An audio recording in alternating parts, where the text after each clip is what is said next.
Hello viewers, welcome to train your brain. और जैसा कि आप जानते हैं इस क्लास में हम करते हैं पॉलिटी की क्लासेस हम पहले भी ले चुके हैं और प्लेलिस्ट बना दी गई है। जिसने भी वो क्लास नहीं देखी हैं तो वो प्लेलिस्ट में जाकर वो सारी क्लासेस देख सकते हैं। हम कर रहे हैं इस क्लास में नागरिकता। इससे पहले भी हम नागरिकता की एक क्लास कर चुके हैं जिसमें हमने समझा था कि नागरिकता क्या होती है और नागरिकता के आर्टिकल भाग नंबर 2 में दिए गए हैं, आर्टिकल नंबर 5 से लेकर 11 तक। वो सब हमने कंप्लीट किए थे, अच्छे से डिस्कस किया था। और आज हम पढ़ने वाले हैं नागरिकता अधिनियम 1955। नागरिकता अधिनियम 1955 में क्या है, क्यों बनाया गया था, क्यों ज़रूरत पड़ी थी और इसमें क्या क्या प्रावधान दिए गए हैं, वो सब आज हम समझने वाले हैं। तो क्लास को पूरा लास्ट तक देखेंगे क्योंकि इस क्लास को करने के बाद आपको इस टॉपिक से कोई भी क्वेश्चन नहीं छूटेगा, इस क्लास से बाहर नहीं जाएगा। तो क्लास को पूरा लास्ट तक देखेंगे बिना स्किप किए हुए, तो आपको पूरा टॉपिक कंप्लीट समझ में आएगा। और इसके बाद आपको इस क्लास की PDF भी मिल जाएगी, लिंक डिस्क्रिप्शन बॉक्स में दिया जाएगा, जहां से आप टेलीग्राम ज्वाइन कर सकते हैं, वहां से आपको PDF मिल जाएगी। तो चलिए स्टार्ट करते हैं क्लास को। हम देखते हैं नागरिकता अधिनियम 1955। जैसा कि आपने देखा था आर्टिकल नंबर 11। आर्टिकल नंबर 11 में क्या पढ़ा था हमने लास्ट क्लास में हमने पढ़ा था आर्टिकल नंबर 11 कहता है कि नागरिकता से संबंधित जब भी कोई कानून बनाना होगा, कोई विधि बनानी होगी, तो वो शक्ति किसके पास होगी? शक्ति होगी संसद के पास। आर्टिकल नंबर 11 कहता है कि नागरिकता से संबंधित कोई भी कानून संसद बना सकती है, राइट। इसी शक्ति का प्रयोग करते हुए संसद ने एक कानून बनाया, नागरिकता अधिनियम 1955, सिटीजनशिप एक्ट 1955। ये बनाया गया इस टाइम की सिचुएशन को ध्यान में रखते हुए, मतलब प्रेजेंट में अब लोगों को नागरिकता कैसे दी जाएगी, यानी कि 26 जनवरी 1950 के बाद लोगों को नागरिकता किस तरह दी जाएगी, हमें बताया गया था नागरिकता अधिनियम 1955 में। तो नागरिकता अधिनियम 1955, नागरिकता अधिनियम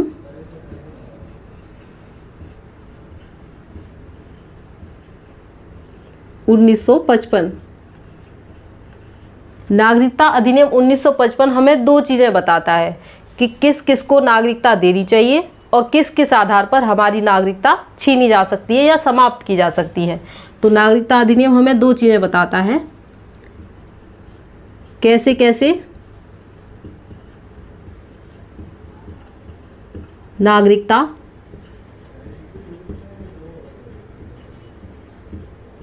दी जा सकती है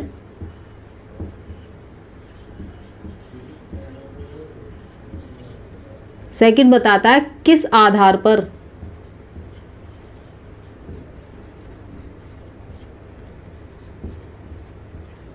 नागरिकता समाप्त की जा सकती है। समाप्त,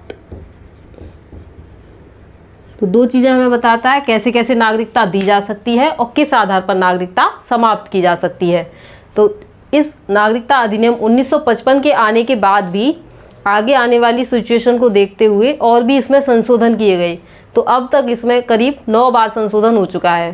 पूरा अब तक 2020 तक की बात करें हम तो 9 बार संशोधन हो चुका है। तो 9 बार संशोधन कब कब हुआ था? सबसे पहला संशोधन हुआ था 1957 में, 1957 में हुआ था पहला संशोधन।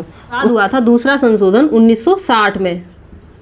उसके बाद नेक्स्ट 1986 में भी हुआ था, उसके बाद 87 में भी हुआ था, उसके बाद संशोधन हुआ था 1992 में, उसके बाद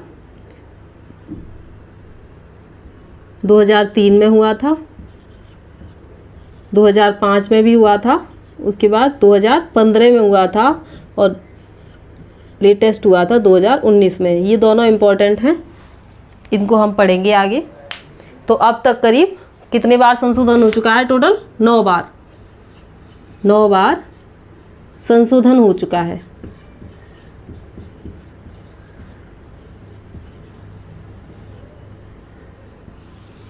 नागरिकता अधिनियम 1955 के आने के बाद भी इसमें 9 बार संशोधन हो चुका है, क्योंकि 26 जनवरी 1950 ये डेट मैंने आपको बताई थी, 26 जनवरी 1950 तो 26 जनवरी 1950 से पहले की जो सिचुएशन थी, यानी कि संविधान के लागू होने के समय के पहले की बात है ये, उस टाइम की सिचुएशन को ध्यान में रखते हुए आर्टिकल नंबर 5 से लेकर 11 में सब प्रावधान कर दिए गए थे कि किसको किस आधार पर नागरिकता दी जाएगी और कैसे कैसे नागरिकता मिल सकती है, वो सब कुछ उसमें बताया गया था। लेकिन बात हो रही है 26 जनवरी 1950 के बाद। 26 जनवरी 1950 के बाद जो लोग होंगे उनको किस आधार पर नागरिकता दी जाएगी, तो उसके लिए हमारा आया था नागरिकता अधिनियम 1955, है ना। नागरिकता अधिनियम 1955 आया, जिसमें कि समय समय पर संशोधन होते रहे और अब तक 9 बार संशोधन हो चुके हैं। ये सारे संशोधन मैंने आपको बता दिए हैं, लेकिन इसमें से 15 और 19 वाला संशोधन इम्पॉर्टेंट है। तो अब ये नागरिकता अधिनियम हमें बताता है कि कैसे कैसे नागरिकता दी जा सकती है। अब हम उसे समझ लेते हैं कि नागरिकता किस किस आधार पर दी जा सकती है। अभी जो लोग हैं उनमें किस किस आधार पर नागरिकता दी जा सकती है। तो उसके लिए पहला तरीका है जन्म के आधार पर,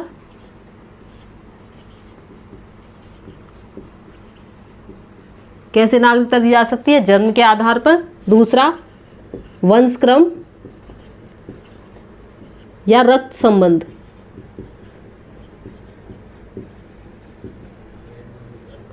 जन्म के आधार पर दी जा सकती है, वंशक्रम या रक्त संबंध के आधार पर दी जा सकती है। दूसरा देशीकरण द्वारा दी जा सकती है, देशीकरण। और चौथा पॉइंट है दी जा सकती है पंजीकरण द्वारा।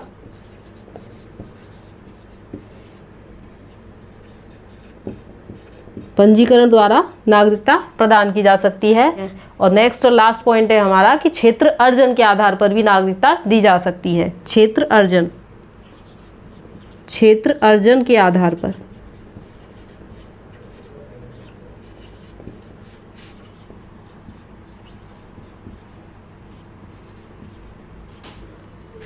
तो 26 जनवरी 1950 के बाद आया था नागरिकता अधिनियम 1955। तो इसमें 5 तरह से नागरिकता दी जा सकती थी। पहला पॉइंट था जन्म के आधार पर दी जा सकती है, और दूसरा पॉइंट वंशक्रम या रक्त संबंध के आधार पर दी जा सकती है, और तीसरा पॉइंट है देशीकरण के आधार पर।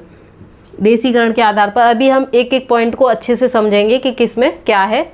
नेक्स्ट था हमारा पंजीकरण के द्वारा दी जा सकती है, और नेक्स्ट है क्षेत्र अर्जन के आधार पर। तो ये 5 तरीके थे जिस तरह से नागरिकता प्रदान की जा सकती थी नागरिकता अधिनियम 1955 के अनुसार। इसके अलावा दूसरा हमने देखा था कि किस आधार पर नागरिकता समाप्त की जा सकती है। नागरिकता समाप्त करने के लिए भी 3 पॉइंट मैं आपको बताती हूँ कि कैसे कैसे नागरिकता समाप्त की जा सकती है। नागरिकता समाप्त की जा सकती है 3 तरह से। नागरिकता किस किस आधार पर समाप्त हो सकती है, तो नागरिकता समाप्त होने के लिए भी हम 3 पॉइंट देख लेते हैं।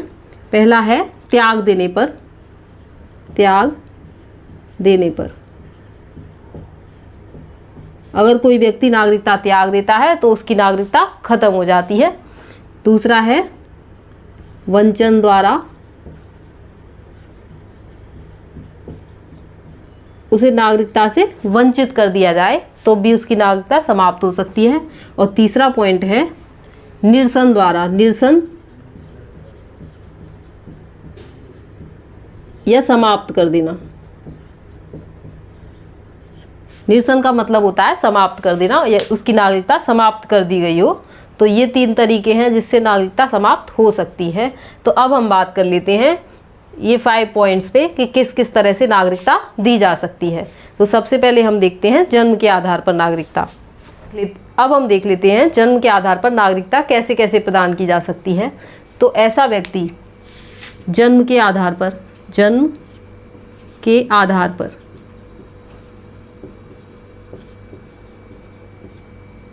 बाई बर्थ नागरिकता देने की बात करी थी।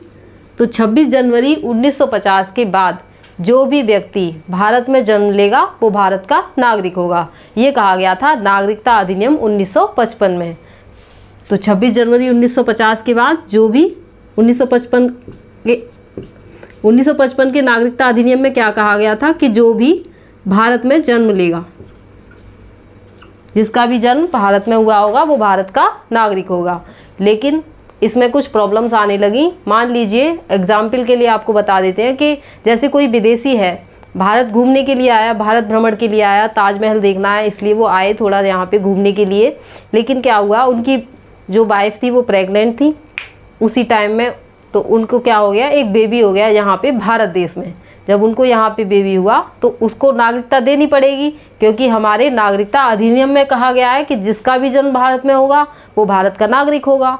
तो इसीलिए इसमें संशोधन किया गया कि ये तो ठीक नहीं है कि जो भी हमारे यहाँ जन्म लेगा सबको हमें नागरिकता देनी पड़ेगी ऐसे तो इसीलिए इसमें संशोधन करना पड़ा। और संशोधन हुआ 1 जुलाई 1987। 1 जुलाई 1987 को संशोधन किया गया और इसमें क्या कहा गया कि उसके माता पिता या दोनों भारतीय होने चाहिए। माता पिता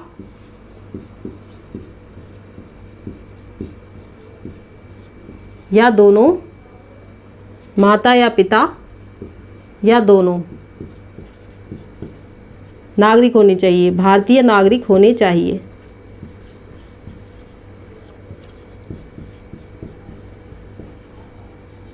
अब ऐसे नहीं चलेगा कि कोई भी कहीं से भी आया और यहाँ पे अगर उनका बच्चा जन्म लेता है तो वह भारत का नागरिक होगा, ऐसा नहीं होगा। इसीलिए संशोधन कर दिया गया 1 जुलाई 87 में कि उसके माता पिता दोनों ही भारत के नागरिक होने चाहिए या उनमें से एक तो भारत का नागरिक होना आवश्यक है। इसके बाद भी कुछ संशोधन किया गया, तो वो संशोधन एक और देख लीजिए। इसमें एक संशोधन और है जो 3 दिसंबर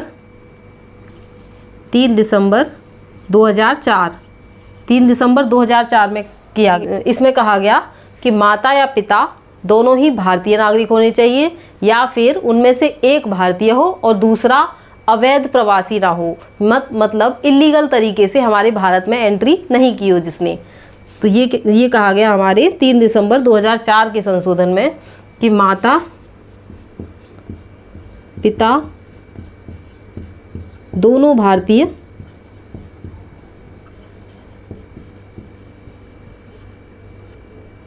या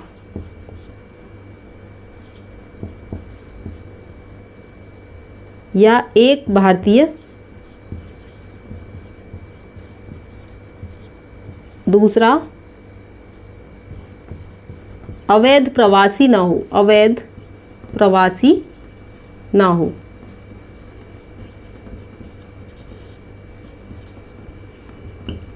तो इस तरह से जन्म के आधार पर नागरिकता दी जा सकती है। इसमें हमने 3 पॉइंट देखे। पहला, जिसका भी जन्म हुआ है तो वो भारत का नागरिक होगा, ये कहता है हमारा नागरिकता अधिनियम 1955। उसके बाद हमने देखा एक संशोधन हुआ 87 में जिसमें कहा गया कि माता पिता या दोनों ही भारतीय नागरिक होनी चाहिए। उसके बाद 3 दिसंबर 2004 को जो संशोधन हुआ उसमें कहा गया कि माता पिता दोनों ही भारतीय नागरिक हों या फिर उनमें से एक भारतीय नागरिक हो और दूसरा अवैध प्रवासी नहीं होना चाहिए।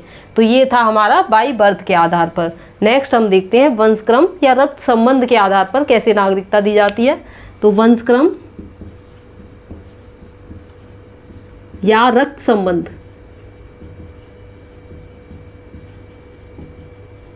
वंशक्रम या रक्त संबंध के आधार पर किस तरह से नागरिकता दी जा सकती है। तो इसके लिए बताया गया था कि ऐसा व्यक्ति जिसका जन्म विदेश में हुआ है, जैसे अमेरिका में हुआ है या फिर फ्रांस में हुआ है, जितने भी कंट्री हैं हमारे इंडिया से आउट, इंडिया से बाहर कहीं जन्म हुआ है, लेकिन उसके पिता भारतीय हों तो उसे हम वंशक्रम के आधार पर नागरिकता प्रदान करेंगे। इसमें 1955 में कहा गया था, 1955 नागरिकता अधिनियम 1955 के अकॉर्डिंग कहा गया था कि जिसका जन्म विदेश में हुआ हो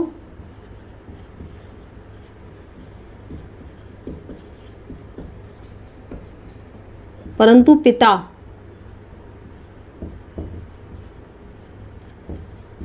भारतीय नागरिक हो।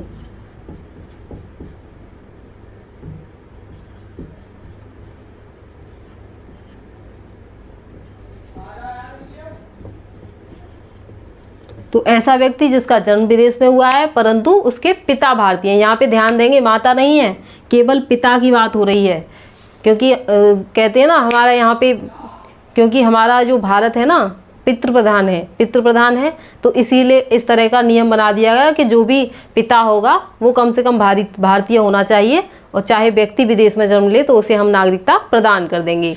लेकिन टाइम के अकॉर्डिंग इसमें बात की गई कि अरे ये ठीक नहीं है, क्योंकि इसमें लैंगिक समानता भी नहीं थी। केवल पिता की बात हो रही है, माता को क्यों नहीं माना जा सकता? तो इसीलिए इसमें एक संशोधन किया गया। और संशोधन कब किया गया? 10 दिसंबर 1992। 10 दिसंबर 1992 को संशोधन किया गया, जिसमें कहा गया कि माता या पिता या दोनों भारतीय नागरिक होने चाहिए।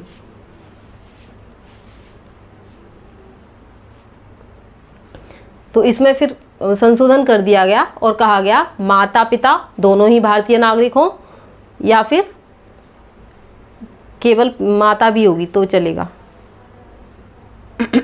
10 दिसंबर 1992 को संशोधन किया गया, जिसमें कहा गया कि माता या पिता में से कोई एक भारतीय नागरिक हो या दोनों ही भारतीय नागरिक हों। माता या पिता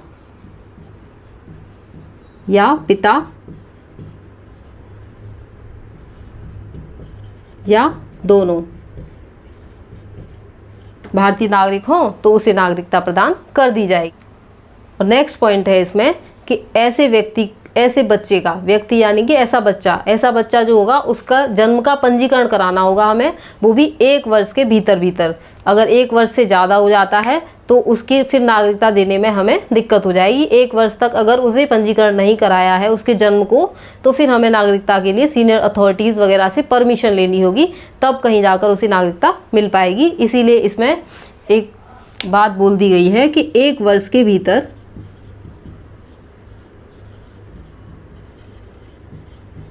जन्म का पंजीकरण कराना आवश्यक है। जन्म का पंजीकरण ये कहा गया था 3 दिसंबर 2004।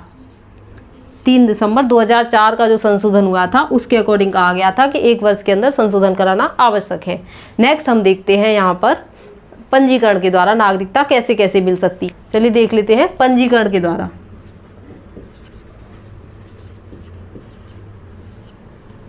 या फिर बाय रजिस्ट्रेशन।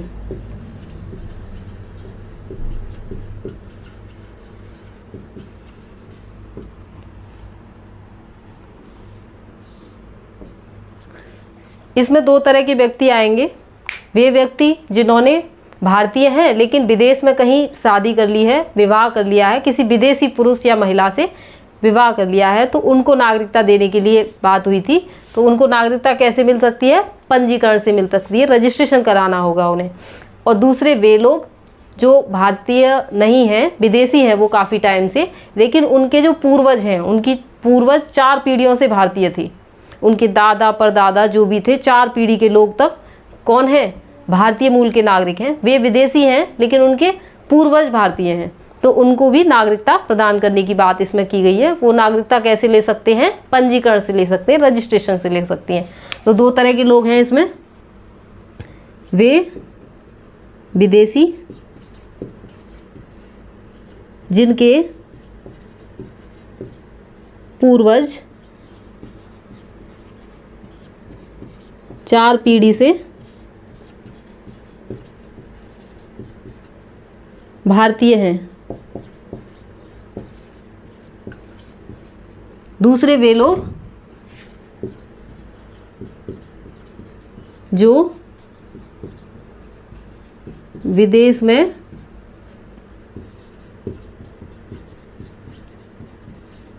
विवाह कर लिया है,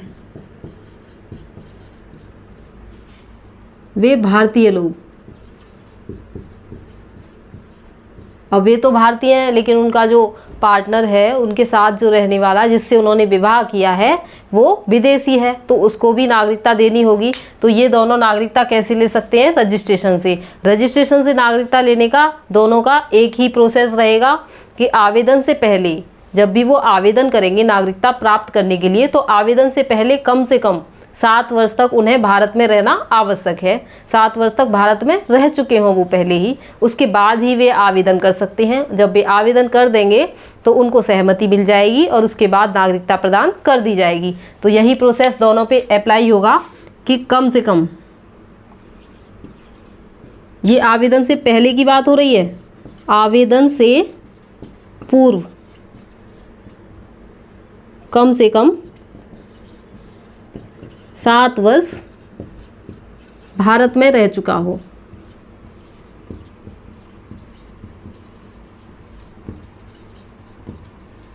उसके बाद आवेदन करेंगे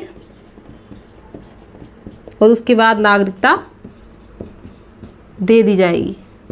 तो ये है प्रोसीजर रजिस्ट्रेशन के द्वारा नागरिकता प्राप्त करने का। नेक्स्ट एक पॉइंट हमने और देखा था देशीकरण के द्वारा। तो देशीकरण के द्वारा नागरिकता कैसे कैसे प्राप्त की जा सकती है उसके बारे में हम समझते हैं। चलिए आइए समझ लेते हैं। देशीकरण,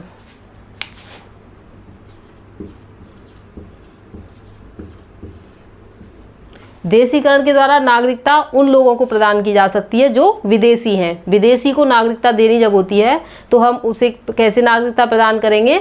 देशीकरण के द्वारा। अब विदेशियों को नागरिकता प्रदान करने की भी कुछ शर्तें हैं कि उन्हीं लोगों को नागरिकता प्रदान की जा सकती है जिनके देश में इसी विधि से नागरिकता प्रदान की जा रही हो जो हमारे देश में अप्लाई होती है। जिस विधि से हमारे यहाँ नागरिकता प्रदान की जाती है उसी तरह से उनके देश में भी नागरिकता प्रदान की जाती हो तो उन्हें हम नागरिकता प्रदान कर देंगे। दूसरा पॉइंट है कि आवेदन से पूर्व, जब भी वो नागरिकता के लिए आवेदन करेंगे तो आवेदन से पूर्व जस्ट जब उन्होंने आवेदन किया है उससे जस्ट पहले 12 महीने यानी कि 1 साल तक वो भारत में रह चुके हों। जस्ट 1 साल पहले वो भारत में ही रह रहे हों। इसके अलावा 14 वर्ष पूर्व में कम से कम 11 वर्ष वो भारत में रह चुके हों। तो देशीकरण के द्वारा नागरिकता प्रदान की जाती है विदेशी नागरिकों को। तो विदेशी नागरिकों को नागरिकता प्रदान करने के लिए भी हमने इसके द्वारा किसे नागरिकता प्रदान की जाती है? विदेशी नागरिकों को, विदेशी लोगों को। इसके द्वारा किसे नागरिकता प्रदान की जाती है? विदेशी लोगों को, देशीकरण के द्वारा। तो देशीकरण के द्वारा नागरिकता भी उन्हें प्रदान की जा सकती है जिनके देश में ऐसी ही विधि चलती हो, जिनके देश में ऐसी ही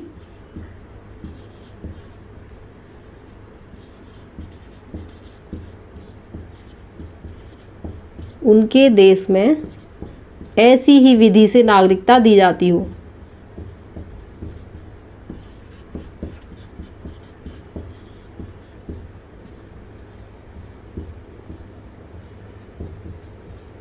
उनके देश में इसी विधि से नागरिकता दी जाती हो जैसी हमारे यहाँ दी जाती है तो उन्हें नागरिकता प्रदान की जाएगी। दूसरा पॉइंट ये था कि आवेदन से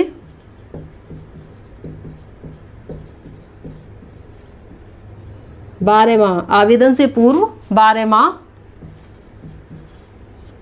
निवास कर चुके हों, भारत में निवास कर चुके हों। इसके अलावा क्या रहेगा? 14 वर्षों में कम से कम 11 वर्ष भारत में रह चुके हों।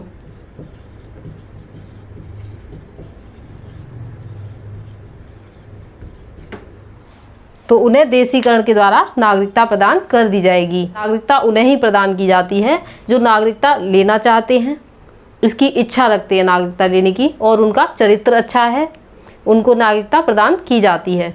तो ये हो गया देशीकरण के द्वारा नागरिकता। देशीकरण में आप एक चीज़ और देख सकते हैं कि इसमें वे व्यक्ति ऐसे विदेशी जिन्होंने विज्ञान, कला, साहित्य ऐसे क्षेत्र में कुछ उन्नत काम किया हो, कुछ बड़ा काम किया है, तो उनको क्या है? देशीकरण के द्वारा हम नागरिकता प्रदान कर देते हैं और उनको देशीकरण की शर्तों में कुछ छूट प्रदान कर दी जाती है। तो इस पॉइंट को आप याद रखेंगे। देशीकरण में लोगों का चरित्र भी अच्छा होना चाहिए और उन्हें नागरिकता प्राप्त करने की इच्छा भी होनी चाहिए। दूसरा कि वो जितनी भी हमारे यहाँ भाषाएँ हैं, 8वीं अनुसूची में जितनी भाषाएँ दी गई हैं उनमें से किसी एक भाषा को मिनिमम जानता हो। दूसरी पॉइंट ये है कि इसके अलावा जब भी वो हमारे यहाँ की नागरिकता स्वीकार करेगा तो उसकी दूसरे देश की नागरिकता ख़त्म कर दी जाएगी या फिर उसे उस नागरिकता को त्यागना पड़ेगा, तभी उसे भारत की नागरिकता मिल सकती है। तो ये था हमारा देशीकरण के द्वारा नागरिकता प्राप्त करना। इसके अलावा हमने एक पॉइंट और देखा था अर्जन के द्वारा। अर्जन के द्वारा नागरिकता कैसे प्रदान की जा सकती है? अर्जन द्वारा नागरिकता कैसे प्रदान की जा सकती है? तो अर्जन मतलब जब भी कोई भूभाग भारत के बाहर जो भी कोई भूभाग है, जब वो भारत में शामिल होगा तो उस भूभाग में रहने वाले लोगों को भी नागरिकता प्रदान करनी पड़ेगी, क्योंकि वो भारत का हिस्सा हो चुका है तो उसमें रहने वाले लोग भी भारत के नागरिक होने पड़ेगा उनको भी। इसीलिए एक घोषणा कर दी जाती है और उस क्षेत्र में रहने वाले लोग स्वतः ही नागरिक हो जाते हैं, उन्हें कोई आवेदन नहीं करना पड़ता, क्योंकि वो वाला भू क्षेत्र हमने अर्जित कर लिया, भारत में शामिल कर लिया, तो उन लोगों को हमें नागरिकता प्रदान करनी होगी। तो ये हो गया अर्जन के द्वारा नागरिकता प्रदान करना। नेक्स्ट हमने देखा था कि नागरिकता कैसे समाप्त हो सकती है। तो नागरिकता समाप्त होने के लिए या तो कोई व्यक्ति नागरिकता त्याग दे, अपने आप ही नागरिकता त्याग देता है तो उसकी नागरिकता खत्म हो जाती है। दूसरा निरसन बताया था हमने, निरसन यानी कि समाप्त हो जाना, उसकी नागरिकता समाप्त हो गई है तो एक ये तरीका है। दूसरा, उसे वंचित कर दिया गया है। वंचित किसे करते हैं? नागरिकता से वंचन द्वारा बताया था, वंचन द्वारा मतलब ऐसा व्यक्ति जो किसी गैर कानूनी तरीके, इलीगल तरीके से हमारे भारत में उसमें एंट्री करी है तो उसको नागरिकता से वंचित कर दिया जाता है, उसे नागरिकता प्रदान नहीं की जा सकती। या फिर वो किसी सूचना के लिए आया हो या गुप्तचर हो या मतलब किसी इलीगल तरीके के लिए किसी व्यापार के लिए, इलीगल व्यापार के लिए यहाँ पर आया है तो उसको नागरिकता प्रदान नहीं की जा सकती। या फिर उसके सारे डॉक्यूमेंट जो भी हैं, जो दस्तावेज उसने प्रस्तुत किए हैं वो सब फर्जी हैं, नकली हैं, तो उनको नागरिकता से वंचित कर दिया जाता है। तो आज हमने समझ लिया ये था सिटीजनशिप एक्ट 1955। इसमें जो भी संशोधन थे उनके साथ साथ हमें कैसे कैसे नागरिकता मिल सकती है और कैसे समाप्त हो सकती है वो सब हमने अच्छे से डिस्कस किया। आपको कोई भी कन्फ्यूजन, कोई भी क्वेरी होती है तो हमें कमेंट बॉक्स में ज़रूर लिखें। और आपको ये वीडियो अच्छी लगती है, क्लास अच्छी लगती है तो please like, share and subscribe करें और ज़्यादा से ज़्यादा इसे शेयर करें। Thanks for watching Train Your Brain.